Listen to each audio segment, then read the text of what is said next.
My name is Marissa Lane, and I never imagined that the morning I stepped onto the cross-country skiff with my parents would become the moment my entire life broke apart, and strangely, the moment it began again.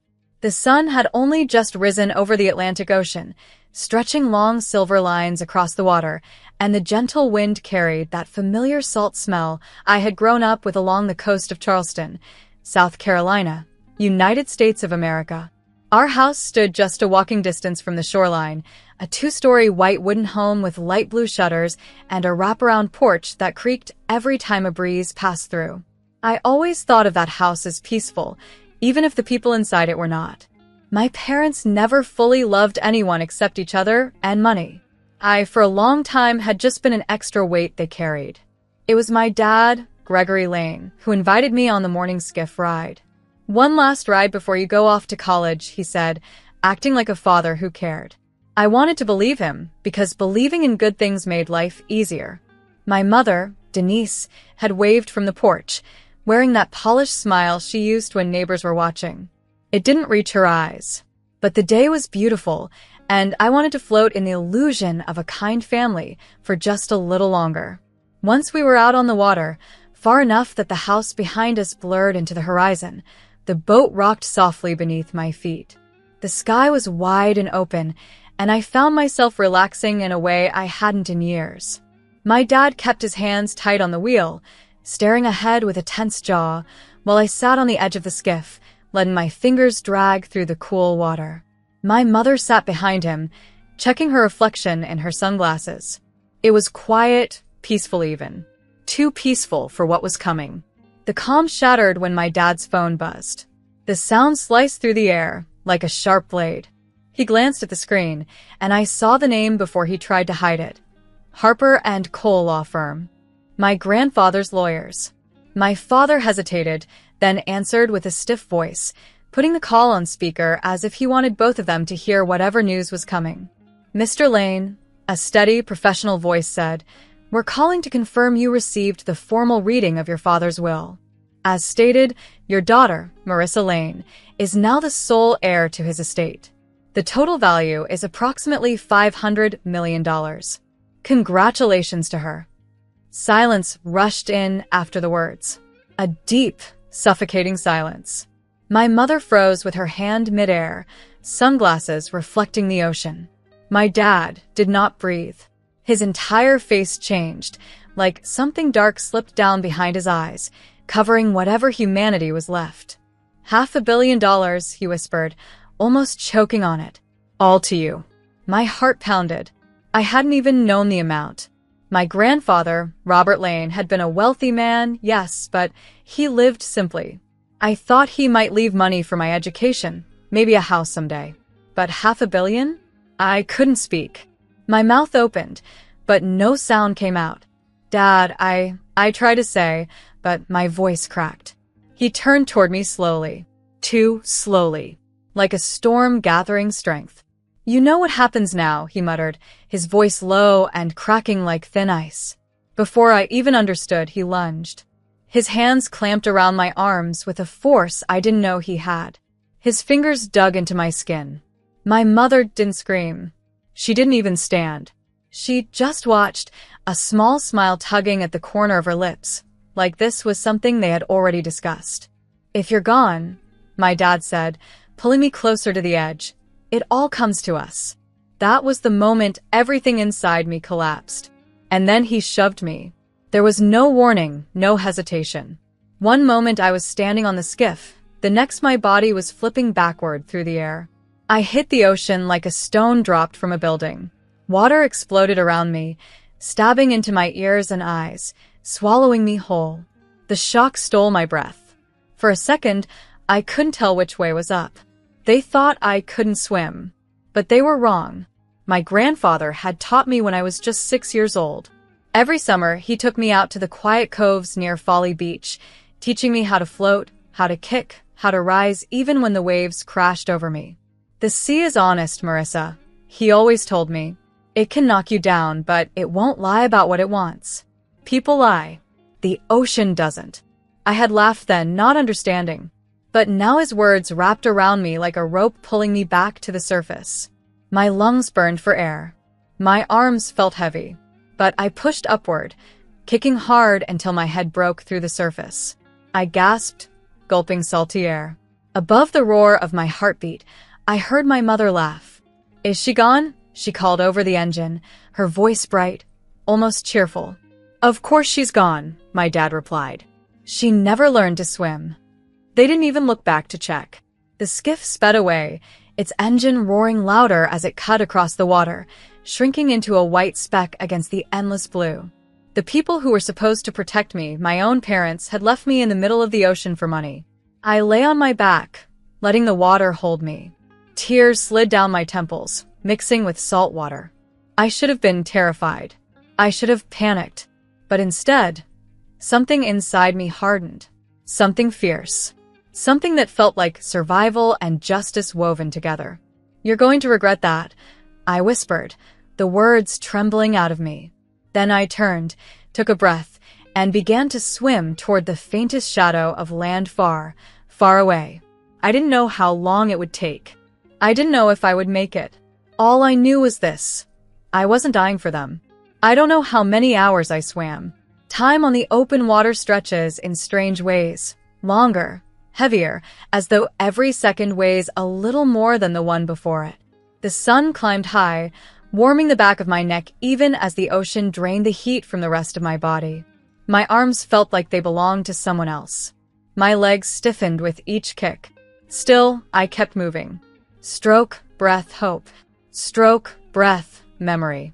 The shoreline was a distant smudge at first, nothing more than a thin promise on the horizon. Slowly, painfully, it became real. When I finally reached the rocky edge of a small inlet, the exhaustion hit me all at once. My fingers scraped the stones as I dragged myself onto the narrow strip of land. I collapsed on my side, coughing up seawater, the taste of salt thick on my tongue. My chest burned, my limbs trembled, and every breath felt like it belonged to a stranger. I lay there for minutes, maybe longer, letting the realization sink in that I was alive. My parents had left me to drown, and yet I had survived. A voice broke through the roar of the ocean. "Hey, are you okay?" I lifted my head weakly. A couple was walking a golden retriever along the rocky path. The man, tall with sandy hair and a gentle expression, hurried toward me. The woman, shorter with dark curls and wide brown eyes, followed right behind him. "Oh my God," she gasped, dropping to her knees beside me. "You're freezing. Ethan, get the blanket." The man, Ethan, ran back to their car parked near the trail. The woman wrapped her arm around me, helping me sit up. Her name was Sophie. I would learn a moment later. "What happened to you?" she asked softly. The words tumbled out before I had time to think. "My parents tried to kill me." My voice cracked halfway through, sounding small and far away, as if it belonged to some frightened child instead of me. Sophie blinked, shocked but not disbelieving. That surprised me. Most adults would have assumed I was confused or lying. But she simply tightened the towel around my shaking shoulders. "We're going to take you home with us," she said. "You need warmth and food. Then we call the police." When Ethan returned with the blanket, he wrapped it around me gently, his hands steady and warm. "We live just 10 minutes from here," he said. "Can you walk? Or should I carry you?" "I can walk," I whispered, though my legs disagreed. They helped me stand, supporting my weight until I found my balance. Their car, a silver sedan with beach sand sprinkled across the floor mats, smelled like pine air freshener and dog treats. I slid into the back seat with their golden retriever curled beside me, pressing warm fur against my arm as if sensing I needed comfort. Their house, located in a quiet neighborhood in Savannah, Georgia, was a cozy brick home with a wide porch and flower pots arranged neatly by the steps. Inside, the air was warm and smelled faintly of coffee and lemon soap. The contrast to the cold ocean felt almost unreal. They guided me to a cushioned armchair near the fireplace, while Ethan turned on a kettle. I noticed everything in strange, vivid detail. The shelves filled with books. The framed photographs of vacations in Colorado and Vermont. The little glass jar on the coffee table labeled London trip, pound savings. Inside were a few £5 and £10 notes mixed with some spare dollars, simple, ordinary things. So ordinary it nearly brought tears to my eyes. I had just come from a nightmare, and here I was in a home where people saved money for dreams, not destruction. Sophie handed me a mug of hot tea. Drink slowly. You'll warm up soon. I sipped the tea carefully, letting the heat spread through my chest. As my hands steadied, Ethan handed me his phone. You should call someone you trust, he said. A friend? Family? Anyone who can help. There was only one group of people I trusted. My grandfather's lawyers, Harper and Cole. I dialed their number. Harper and Cole Law Firm. This is Julia Harper speaking, came the familiar voice. Julia, I said, my voice cracking. It's Marissa. A pause. Mississippi Lane? Are you all right? We spoke with your father this morning. Julia, I said again, taking a shaking breath. My parents tried to kill me. My dad pushed me off the skiff after the call about the inheritance. They thought I couldn't swim. Her inhale was sharp and immediate. When she spoke again, her tone changed completely, firm, precise, protective. Marissa, listen carefully. Tell me where you are. I explained everything.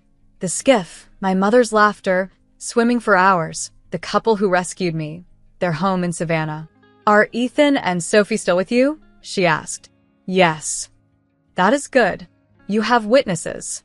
What happened to you is attempted murder, and the law takes that seriously. I'm calling the police and the district attorney. Stay where you are. We will protect you.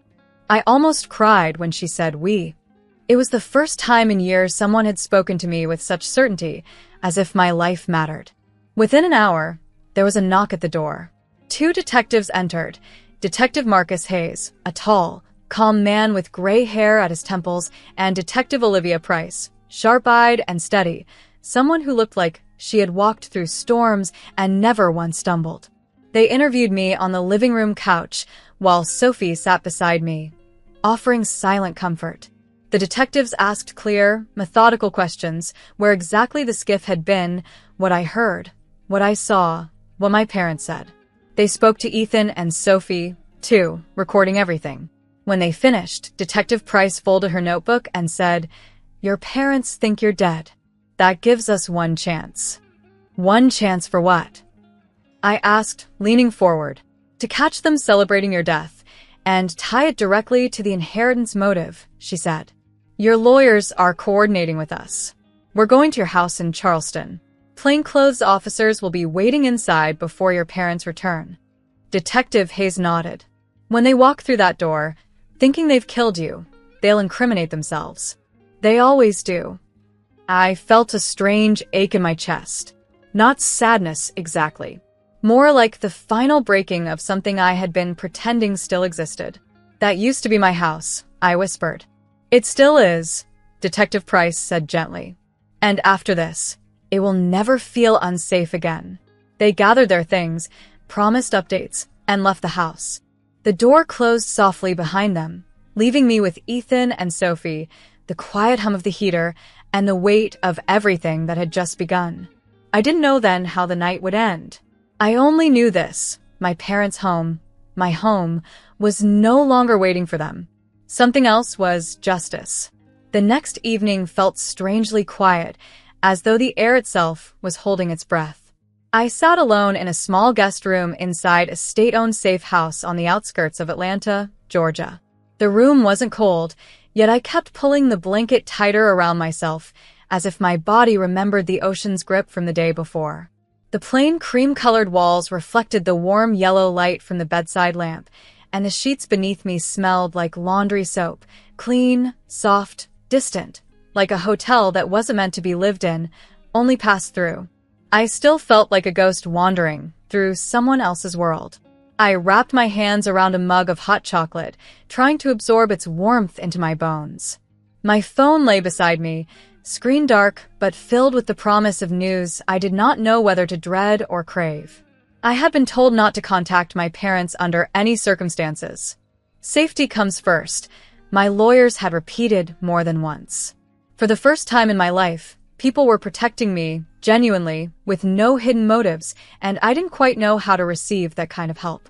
Throughout the evening, short updates came one at a time from Julia Harper, my grandfather's lawyer. Each message tightened the knot in my stomach. Our team is in position. The officers are inside the house on Willow Lane. Your parents left the harbor 10 minutes ago. Everything is ready. I stared out the window at the quiet Atlanta street outside. Cars drove past now and then, lights glowing softly in the dusk. Nothing about the neighborhood looked dramatic or dangerous. It was strange to think that somewhere miles away, in my childhood home, a trap had been prepared for the two people who were supposed to love me. The idea twisted something inside me, sadness, betrayal, and a sharp sting of anger that hadn't softened since the moment they shoved me into the ocean.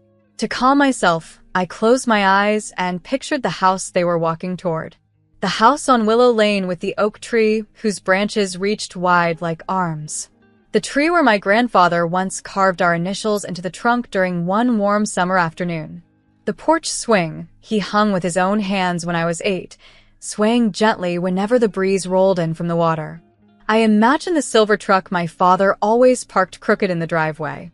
My mother's red car with the dented door she never bothered to fix. That home had carried years of memories, birthdays, holidays, quiet dinners, loud arguments. Now it stood waiting for the moment that would destroy the illusion of what our family had once pretended to be. My phone buzzed in my hand, jolting me. Julia was calling. "Marissa," she said, her voice tight but steady. "They're in custody." My heart thudded. "Tell me," I whispered. Julia took a breath and began describing everything in clear detail, as though she knew I needed every second of the story to make sense of what was happening. She told me that my parents came home laughing, the kind of light, careless laughter people use when they believe the universe has handed them a prize for free. They were still damp from the sea spray, probably from celebrating somewhere along the coast, thinking the ocean had swallowed their last obstacle to wealth. My mother had stepped inside first, dropping her beach bag on the floor and kicking off her sandals. "Well, that was easier than I thought," she had said. $500 million for a swim." My father followed her, brushing salt from his arms. He smirked and said, "We should send flowers to the ocean." They walked into the living room, my living room, discussing everything they planned to buy. My mother wanted a penthouse overlooking New York City, with windows so tall they made her feel like she owned the sky. She also mentioned wanting a vacation villa somewhere in Europe, maybe near the coast of Spain, where she could spend summers drinking wine by the shore. My father, ever the dreamer of status, wanted a high-rise apartment in Chicago, investments that would multiply the money into billions, and a sports car costing more than $300,000, just to make other people stare. They had no idea that every word was being recorded. Julia's voice softened as she continued. That's when the officers stepped out. I pictured it clearly. Detective Marcus Hayes emerging from the kitchen, tall and calm, badge in hand. Detective Olivia Price descending from the staircase with a kind of quiet confidence that freezes anyone in place. 2 more officers rising from the living room couch. Another stepping from the hallway near my old bedroom, the one with faded blue walls and a bookshelf of mysteries I used to devour. "Gregory Lane." "Denise Lane," Detective Price announced, her voice firm and steady. "You are under arrest for the attempted murder of your daughter, Marissa Lane, conspiracy to commit murder and fraud related to inheritance." My mother had gone pale, her face draining of all color. "That's impossible," she whispered. "She's dead." My father raised his voice, furious and desperate. "You have no proof." Detective Hayes then pressed play on a small recorder. The house echoed with my mother's voice. "Well, that was easier than I thought. $500 million for a swim." Then my father's voice followed. "We should send flowers to the ocean." Julia paused, letting the weight of it settle. The look on their faces, they couldn't deny their own words. It was as if they were hearing their souls confess. I imagined their expressions: shock, fear, the sudden collapse of their plan. I imagine them standing in the same living room where we used to decorate the Christmas tree, where my grandfather once watched me practice piano, where birthday candles were blown out year after year. Now that room had become the place where their freedom ended. "They're handcuffed now," Julia said. "The officers are transporting them to the county jail. You're safe, Marissa. Completely safe." When the call ended, I set my phone down carefully, as though it were made of glass. I sank back onto the bed, staring at the ceiling. The quiet of the room felt deeper now, filled with invisible echoes of the life I had just escaped. "They try to kill me for money," I whispered into the stillness. But another truth rose inside me, steady, unbroken, powerful. They didn't win. And for the first time since the ocean swallowed me, I felt like I was finally breathing again. The trial began on a cool morning in Atlanta, Georgia, the kind of morning when the air feels crisp enough to cut through nerves, but soft enough to let hope breathe. I stood outside the courthouse for a moment before entering, staring at the white stone building with its tall columns and sharp lines. It looked stern, unbreakable, like the kind of place where truth had no choice but to rise. Inside, the smell of old paper, polished floors, and freshly brewed coffee filled the air, oddly comforting for a place that would decide the fate of my parents. I walked into the courtroom with Julia Harper at my side, her presence as steady as always. Daniel Cole, her law partner, joined us at the table. I wore a navy dress and a simple silver necklace my grandfather had given me years ago. I wanted to carry a piece of him with me, the man who had believed in me even when my own parents did not. Across the room sat my mother and father, each surrounded by their own attorneys. My father stared at the table, refusing to meet my eyes. My mother looked at me once, her eyes red and unreadable. Anger, regret, disbelief. I couldn't tell. Maybe all three lived inside her now. Judge Eleanor Brooks, a woman with calm gray eyes and a voice that carried the weight of experience, presided over the courtroom. The jury, 12 strangers from different parts of America, watched everything with quiet intensity. Their faces revealed nothing, but their silence felt heavy, like they already sensed the truth behind every breath spoken in the room. The prosecution began with the facts, cold, hard, undeniable facts. They presented the will that named me heir to my grandfather's $500 million estate. Then came the phone records showing the call from Harper and Cole to my father on the skiff. There had been no storm, no accident, no emergency. The Coast Guard report confirmed perfect weather conditions on the day my parents claimed I fell overboard. Then came the recording. The entire courtroom listened as my mother's voice filled the room. $500 million for a swim. My father's voice followed, dripping with dark satisfaction. We should send flowers to the ocean. A soft gasp moved through the audience. I didn't look at my parents then. I didn't need to. Their words were enough. Next came the witness statements from Ethan and Sophie Miller, the kind couple who had saved me from the shoreline. They spoke clearly, respectfully, describing the moment I staggered into their view, drenched, shaking, and whispering the truth about the parents who had abandoned me to the sea. Their words grounded the horror of what happened in undeniable reality. When it was my turn to testify, my knees trembled as I walked to the stand. I had practiced the statement dozens of times, but nothing prepared me for speaking it with my parents only a few feet away. I loved my parents, I said, my voice unsteady at first. I trusted them. I believed they would protect me no matter what. But they chose money over me. They pushed me into the ocean and left me there. They thought I would drown so they could take what my grandfather left me. A silence fell so deep that even my heartbeat felt too loud. But I survived. I continued, forcing strength into my voice. And I'm here because people who didn't even know me, 2 strangers on a beach, 2 lawyers, detectives, the Coast Guard believed my life mattered. When my own parents didn't. When I finished, Julia squeezed my shoulder gently as I returned to my seat. I didn't cry. I felt strangely light, as though speaking the truth had lifted something that had been pressing down on me for years, even before the ocean tried to claim me. My parents' lawyers argued desperately. They said it was an accident. They said my parents were joking on the recording. They tried to paint me as confused, traumatized, mistaken. But the evidence stood like a mountain they could not climb. When the closing arguments ended, Judge Brooks looked at my parents with a long, heavy gaze. It wasn't anger. It was disappointment, deep and human. "Gregory and Denise Lane," she said, her voice steady as polished stone. "This court finds you guilty of attempted murder in the first degree, conspiracy to commit murder, and fraudulent intention toward inheritance law." My mother's breath caught in her throat. My father's face crumpled for the first time.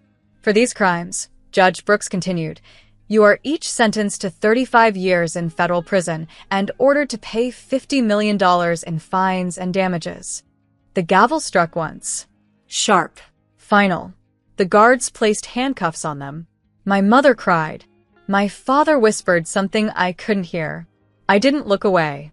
Not because I wanted revenge. Because I needed to see the ending of the chapter they had written with betrayal. After the trial, life gradually reshaped itself. Harper and Cole helped me take legal control of the inheritance. $500,000,000, or roughly £390 million in London. The number felt unreal, like it belonged in a newspaper headline. What felt real were the choices. I bought a brick townhouse in Denver, Colorado, with tall windows and a small garden where I planted wildflowers. I kept my grandfather's Charleston home, but I changed the locks, the paint, and the furniture. I wanted it to be a place of healing, not a museum of grief. With part of the money, I started a foundation for children who survived family violence. We provided safe homes, therapy, and scholarships. Experts from Europe joined us, bringing years of experience. Lives changed. Futures brightened. Years later, I stood on the porch of the Charleston house. A little girl named Lena, one of the children from our program, laughed as she swung her legs on the porch swing my grandfather had once hung for me. Her foster parents, Jordan and Emily Carter, waved from the gate. "Thank you, Marissa," Emily called. "You're doing the hard work," I replied with a smile. "I'm just putting the money in the right place." At night, when the house grew quiet, I sometimes remembered the cold shock of the ocean and my mother's laugh. But then I remembered Ethan and Sophie, Julia, Detective Price, Judge Brooks, and the children now playing in my garden. My parents had tried to kill me for $500 million. Instead, that money became the foundation of my new life and the beginning of many others. And that is how I, Marissa Lane, turned the worst thing my parents ever did into the best thing that ever happened to me.